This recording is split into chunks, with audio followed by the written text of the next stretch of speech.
আসসালামু আলাইকুম। নিউজ দিশারিতে সকলকে স্বাগতম। ইসরায়েলের প্রধানমন্ত্রী বেনিয়ামিন নেতানিয়াহু অবরুদ্ধ গাজা উপত্যকা সম্পূর্ণরূপে দখলের পরিকল্পনার ঘোষণা করতে যাচ্ছেন বলে জানিয়েছে একাধিক ইসরায়েলি সংবাদ মাধ্যম। মঙ্গলবার কাতার ভিত্তিক গণমাধ্যম আল জাজিরা এর তথ্য জানিয়েছে। ইসরায়েলি সংবাদ মাধ্যম i24 নিউজ, জেরুজালেম পোস্ট সহ একাধিক সংবাদপত্র এই খবর জানিয়েছে। তারা জানায়, নেতানিয়াহুর এই সিদ্ধান্তের ফলে ইসরায়েলি সেনাবাহিনী পুরো গাজায় তাদের অভিযান সম্প্রসারণ করবে।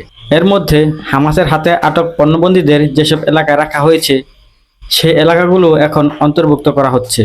নেতানিয়াহুর কার্যালয়ের এক জ্যেষ্ঠ কর্মকর্তার বরাত দিয়ে বলেছেন, এ বিষয়ে সিদ্ধান্ত নেওয়া হয়েছে যে সম্পূর্ণ আত্মসমর্পণ না করলে হামাস আর কোনো পণবন্দীকে মুক্তি দেবে না, আর আমরাও আত্মসমর্পণ করব না। যদি আমরা এখনই পদক্ষেপ না নেই তাহলে তারা না খেয়ে মারা যাবে এবং গাজা হামাসের নিয়ন্ত্রণেই থেকে যাবে। এদিকে ফিলিস্তিনের পররাষ্ট্র মন্ত্রণালয় ইসরায়েলের এমন পরিকল্পনার তীব্র নিন্দা জানিয়েছেন।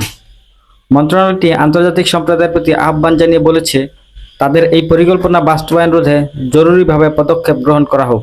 ইসরায়েলি সংবাদ মাধ্যম নেতানিয়াহুর পরিকল্পনার প্রতিবেদন এমন সময় প্রকাশ হলো যখন গাজায় ইসরায়েলি সেনাবাহিনীর পরবর্তী পদক্ষেপ নিয়ে আলোচনা করার জন্য নেতানিয়াহু আজ মঙ্গলবার যুদ্ধকালীন মন্ত্রিসভার বৈঠকে বসছেন।